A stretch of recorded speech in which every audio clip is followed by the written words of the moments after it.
I think it's pretty clear that the 49ers are doing everything they can, Kyle Shanahan in particular, to not create a quarterback controversy. So they're like, why isn't Trey Lance being brought in when Jimmy Garoppolo struggles? They don't want to create a quarterback controversy. And so I think that you're not going to see Jimmy Garoppolo benched pretty much at all this year. I think what you're going to see is what happened against Seattle. I'm not trying to go conspiracy theory here, but if Jimmy's struggling in this game, like he struggled against Seattle, and the Niners are down 7 points, and they want to make the switch for a half to Lance, what'll happen is they'll say Jimmy's hurt. Jimmy can't play the rest of this game. And then they'll give Lance another chance to win the team over. And if he doesn't, they can say, well, now we're going back to Jimmy. I think they're going to basically use the injury thing as a means to not ever make a decision. Not because, they don't want to piss off the fan base, but I think that Jimmy has the locker room. Like, Jimmy has relationships with all these players. Trey just got here. Jimmy has the locker room more than Kyle does. So I think Kyle's real scared of just pulling the plug on Jimmy, inserting a kid who may not be better than Jimmy, losing a few games, and losing the locker room entirely. I think that's why they won't bench Jimmy. If anything goes down, Jimmy, something hurts. Let us know what it is. Get back to us. Yeah, see, I don't think Kyle Shanahan is not an alpha dog personality to make the jump from, I guess, serviceable. I don't want to say that you can always count on Jimmy because he gets injured a lot, but just the serviceable, the locker room is into him, and go to this young gun and see what he's got. That is not in his soul, in his heart. Kyle Shanahan does not have that kind of dedication to himself and to the sport. He's more about playing it safe, I feel. So for him to make that jump, we will not see that. I think it is a mistake only because if even if we make the playoffs, this is not the prettiest year the 49ers will have. So why not give him the experience? And with all these, we're playing people like Kirkpatrick and Norman and Garoppolo, people who could or should be traded or free agents, people who may not be here in 1 to 2 years, next year. This is a really fragile organization, I feel, that's being held together by glue with a bunch of people who have no future on this team, and we're playing them over the people that we drafted. And as every fan knows, draft picks, it's awesome when they are Nick Bosa right off the bat. It's awesome when they are Patrick Mahomes straight out of the gate. That's awesome. But that is not the norm. A lot of times you have to develop these people over 1 to 3 years. So as a result, not playing them this year, it's almost like we never drafted them in the first place. And by the time we get to next year's draft class, we will have a whole new draft class.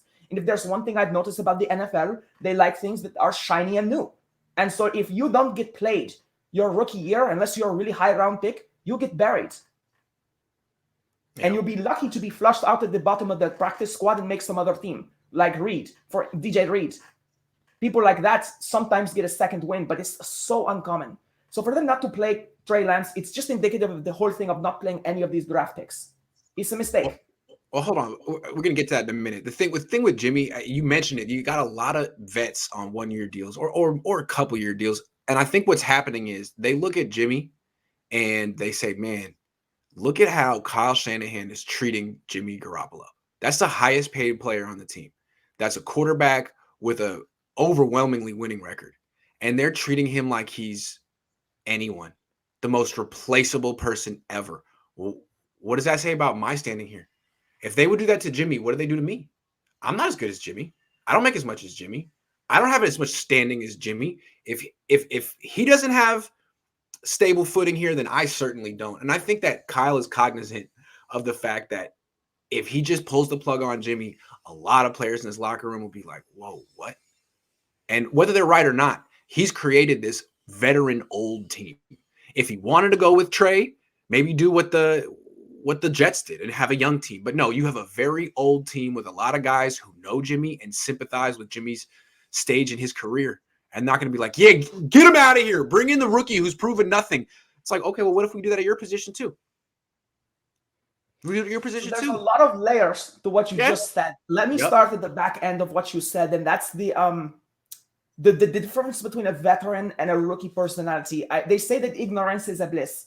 And I think your young Debos and young Jacksons and people like that, they are convinced they will be Hall of Famers from the start, that they're going to win lots of Super Bowls. And there's that kind of like fire that they have for the game. Veterans are a lot more sage in their approach. Yeah. They still want Super Bowls usually, but for the most part, they're playing out their careers. And I think what you say holds some truth as to the mentality of the switch from the team's standpoint.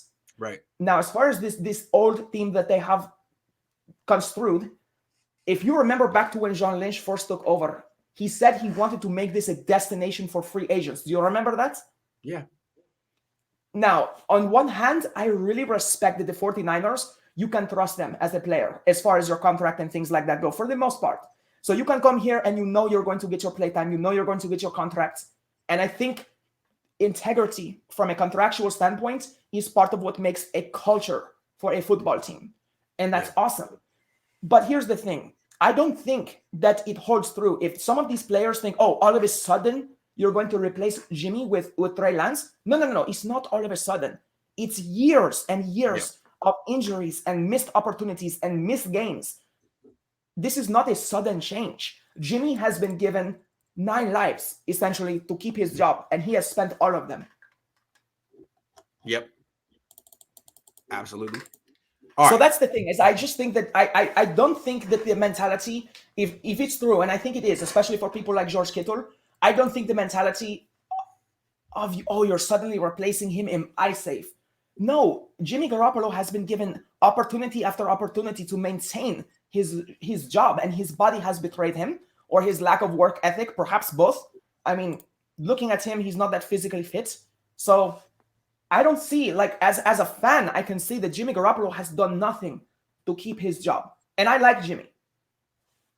But it's a business. Get rid of him. Yo, these people in the chat totally got me.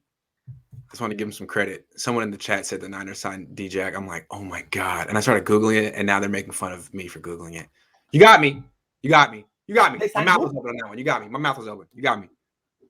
Anyway, that was okay. So you made one mistake in all of our sets. Shame on you. I made 2 so far. Just saying, for the record.